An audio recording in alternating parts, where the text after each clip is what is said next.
Olá a todos, bem-vindos ao Arte Matemática. Eu sou o Nicolas e nesse quarto episódio da nossa série de relações eu vou falar para vocês um pouco sobre congruências, tá? Então eu já apresentei para vocês um pouco a noção de congruência módulo N, tá? Então quando a gente faz umas congruências sobre os inteiros, congruência é uma operação mais no geral, tá? Então agora que a gente tem a noção de conjunto quociente, vocês vão entender bem o que que é uma congruência, tá? E eu vou mostrar para vocês, vou dar exemplos. Então vai ser bem interessante porque é um capítulo muito importante, principalmente para vocês que estão em teoria da computação, porque as congruências são as bases de, é, acho que é a álgebra binária que a gente fala, enfim, e tudo que é informática eles são muito utilizados, tá? Então a congruência, a gente vai falar muito sobre o espaço quociente Z NZ, tá? Isso daqui, lembre-se, né, é um conjunto quociente, ou seja, é um conjunto dos inteiros relativos sobre a relação NZ. E o que seria a relação NZ? Seria a congruência módulo N. Então, muitas vezes vocês podem ver essa notação aqui também, tá? Então, são todos os números congruência módulo N, tá? Então, vocês vão ter Z sobre 2Z, Z sobre 3Z. Então, por exemplo, Z sobre 2Z seria a congruência módulo 2, tá?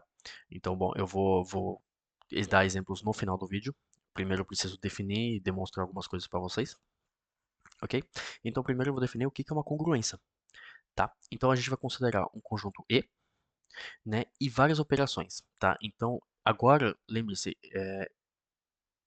pode ser adição, pode ser multiplicação, mas isso funciona para diversos tipos de operações. Então, a gente considera muitas vezes x1, x2, x3, etc., até xn.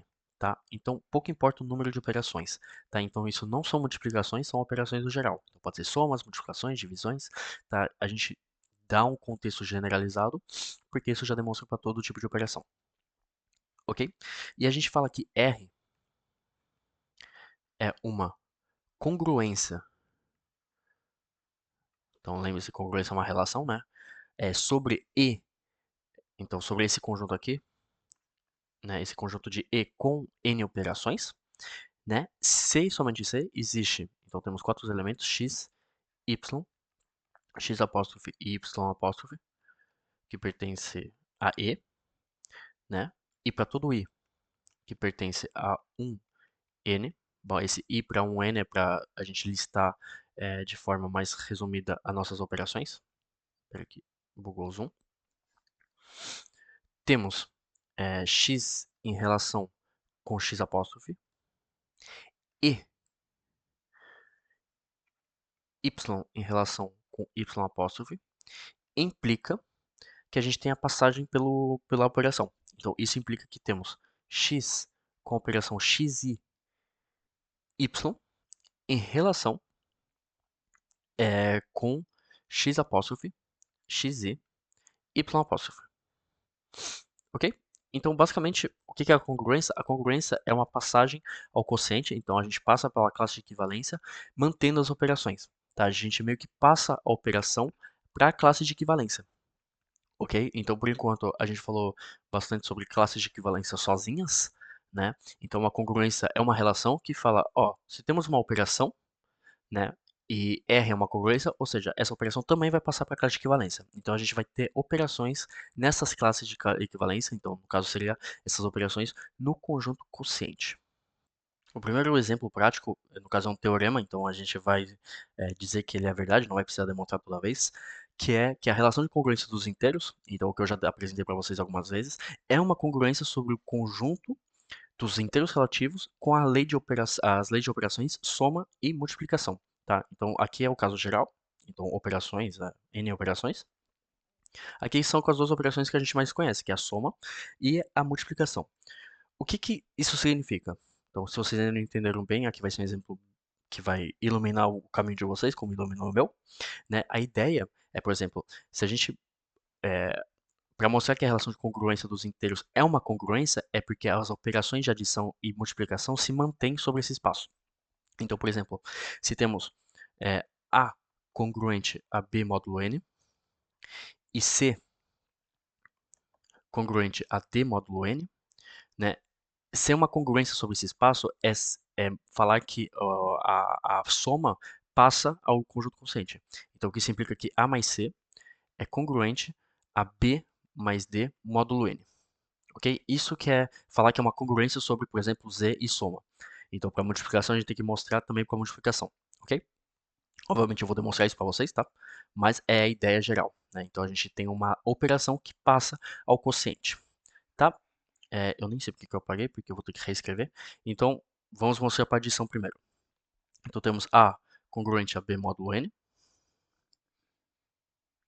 e C congruente a D módulo N. Ok, isso é equivalente ao quê? Bom, ver o vídeo, eu acho que é o segundo vídeo que eu explico um pouquinho sobre isso. A ser congruente a B módulo N, isso quer dizer que então que N divide A menos B. No caso, N divide A menos B e dá um inteiro.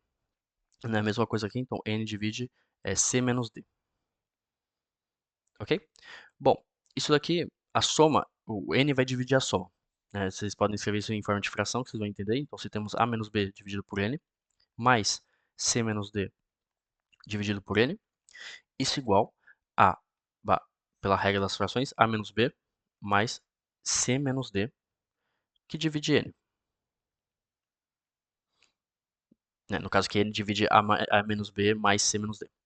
Então, isso implica que N divide A menos B mais C menos D. Ok, mas lembre-se que a gente quer uma congruência de A mais C congruente a B mais D. Então, a gente quer A mais C menos B mais D. A gente não tem isso daqui ainda. Mas, no caso, a gente tem. É só uma operação. Porque a gente quer A mais C. Então, bom, aqui a gente abre as parênteses. Né? Então, temos A mais C. Né? Menos. Se temos um menos em fator, o B vai ficar mais. Aqui temos um menos em fator, então vai ficar mais. B mais D. Ok? A gente pode modificar. Então, como N divide isso, isso implica diretamente que A mais C, né, por definição, é congruente a B mais D módulo N. Ok? Então, vocês veem bem que a soma, temos a estabilidade pela soma no conjunto quociente. Ok? Então, esse primeiro ponto foi demonstrado. Então, vocês veem bem que para multiplicação, a gente quer mostrar então que A vezes C é congruente a B vezes D. Tá? Então, a ideia aqui é bem simples. A ideia aqui é a gente sair do que a gente já sabe. Ok? Então, o nosso objetivo, então, queremos... Travou tudo? Queremos AC congruente a BD módulo N. Tá? Isso é equivalente ao quê? Isso aqui é equivalente a que N divide AC menos BD. Tá? A gente quer cair nisso. Bom, o que significa AC menos BD? A nossa ideia é sair de uma soma, né? Porque a gente já mostrou que a soma é estável. Então, a nossa ideia é manipular para a gente ter algum tipo de soma. Aqui a ideia é adicionar e tirar um BC. Então, aqui vai ser igual a AC menos BC, mais BC, né? Porque é meio que a gente soma por zero, menos BD. A gente vai fatorizar por C e por B, tá? Então, vai ficar C fator de A menos B, mais B fator de C menos D. Ok? Bom, isso daqui, como C e B pertencem aos inteiros relativos, então se N divide A menos B, né, que é por definição da A congruente a B módulo N, então temos que N divide A menos B vezes C, e temos que N divide C, C menos D vezes B. Tá? Isso porque C e B pertencem aos inteiros relativos. Ok? Bom, se temos isso, já basicamente terminou a prova. Tá?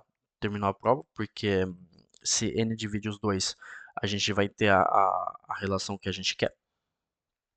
Ok? A gente vai ter a relação que a gente quer. Então, a multiplicação é estável. Ok? Então, a relação de congruência dos inteiros é uma congruência sobre. Então, a gente só mostrou que a gente passa as operações também. Isso que é a definição de uma congruência. Agora, para o próximo teorema, é mais uma generalização que eu acabei de fazer. Vocês vão ver que depois desse teorema, eu vou mostrar de novo o que eu acabei de mostrar para vocês sobre as congruências de inteiros, e vocês vão entender exatamente o que significa.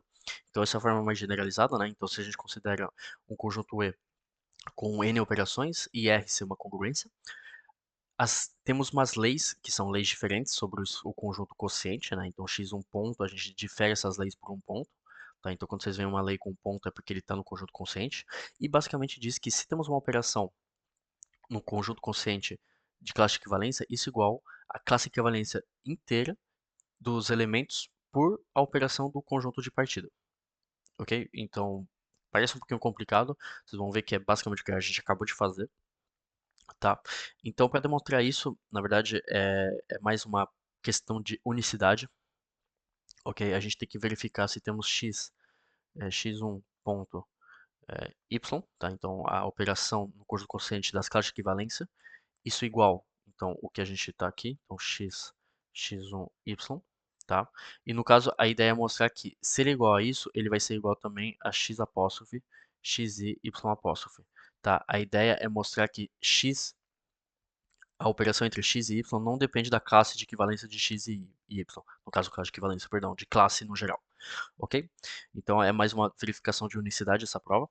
Então, se a gente considera uma relação de congruência entre x e x apóstrofe e y apóstrofe, né? Pela regra da congruência, né? Então, o que eu acabei de falar no começo do vídeo, temos que xi de y está em relação com x apóstrofe, xi, y apóstrofe, né? Então, como temos uma relação entre os dois, a gente tem aqui a classe de equivalência igual, então isso implica que xi, y igual a x apóstrofe, xi, y apóstrofe, tá? Então, como temos uma relação entre os dois, então a classe é igual, né? Porque temos eles sobre a mesma relação, então a classe é igual. Então, pouco importa, né? Não depende da classe de x e y, vamos ter a unicidade. Então, isso demonstra o resultado para vocês. Eu vou dar um exemplo prático para vocês de z sobre 2z. Tá? Assim vocês vão entender tudo que eu estou tentando falar para vocês. Ok? O exemplo de c sobre 2z. Isso quer dizer o quê? Esse é o conjunto de z sobre a congruência de módulo 2. Ok? Então, vocês vão entender bem que esse conjunto ele possui dois elementos somente, né? Temos, por exemplo, 0 módulo 2, isso igual a 0. 1 módulo 2 igual a 1. 2 módulo 2 igual a 0, e etc. Então, vocês percebem que z sobre 2z igual ao conjunto 0, 1. Ok? Então, se a gente falar se a gente definir uma caixa de equivalência, temos que 0 barra, então seria a caixa de equivalência de 0 igual aos pares, né, os números pares, então os números que se escrevem da forma 2k, com k pertencendo aos relativos, e 1 barra seria a caixa de equivalência dos ímpares, então 2k mais 1, né, tal que k pertença.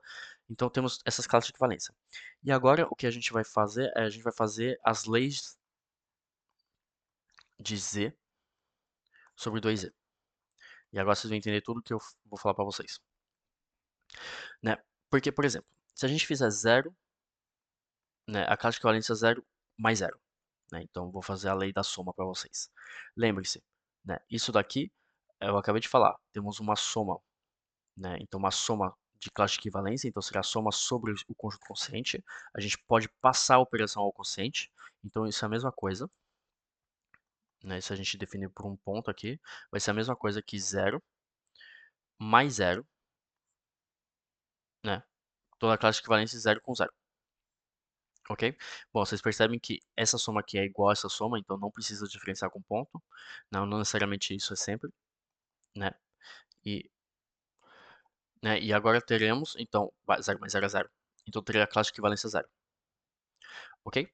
Então, vocês percebem bem que, por exemplo, se temos 0 mais 1, então a classe de equivalência de 0 mais a classe de equivalência de 1, isso seria igual a 1, né? A classe de equivalência de 1, então é igual a 1.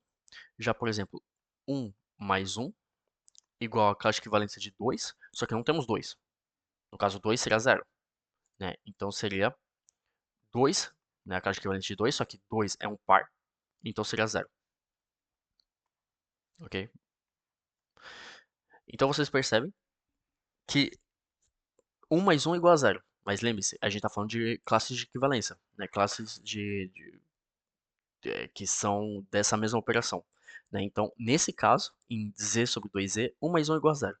Né? Então vocês entendem bem por que eu falei que na ciência da computação isso é muito importante, né? Porque isso é basicamente binário.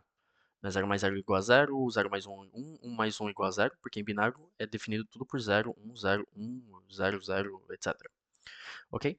Então, para multiplicação é a mesma coisa, ok? Porque eu mostrei para vocês que é uma congruência, né, sobre o espaço z mais e multiplicação, ok? Então, a multiplicação vai ser a mesma coisa. Vamos ter, por exemplo,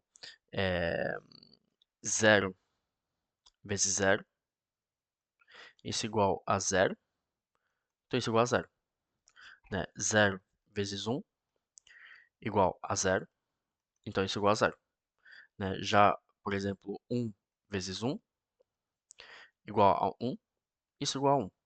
Ok? Então, bem simples. Então, vocês podem generalizar isso para outros espaços. Então, por exemplo, se a gente considera o espaço z sobre 3z, então esses são os valores com a relação módulo 3. Então, vocês percebem que esse é o espaço composto de 0, 1, 2, né? Onde 0, a caixa equivalência de 0, seria os números que escrevem da forma 3k, com k pertencendo a z, né? 1 seria 3k mais 1, e 2 seria 3k mais 2, né? E se a gente fizer a mesma lei de operação, então, por exemplo, 0 mais 0, isso ficaria 0, a caixa equivalência a 0, então é 0, né? Já, por exemplo, 1 mais 2 seria a caixa equivalência a 3, só que a caixa equivalência a 3 seria 3k, então seria 0, então é 0, ok? Então, quando vocês veem que 1 mais 2 igual a 0, vocês têm um infarto, talvez, mas isso é porque estamos nesse espaço aqui. Ok? Então, esse é o vídeo de hoje. Então, eu convido vocês a testarem para outros espaços. Então, por exemplo, z sobre 4z, z sobre 5z, vocês veem que se generaliza bem. Ok? Então, esse é o vídeo de hoje. Muito interessante, muito legal. Eu gosto bastante das congruências. Eu só acho bem complicado. Bom, eu demorei muito para entender. Então, perdão pela confusão aqui. Estava procurando um exemplo claro para vocês não ficarem perdidos que nem eu. Ok? Então, muito obrigado por ter assistido.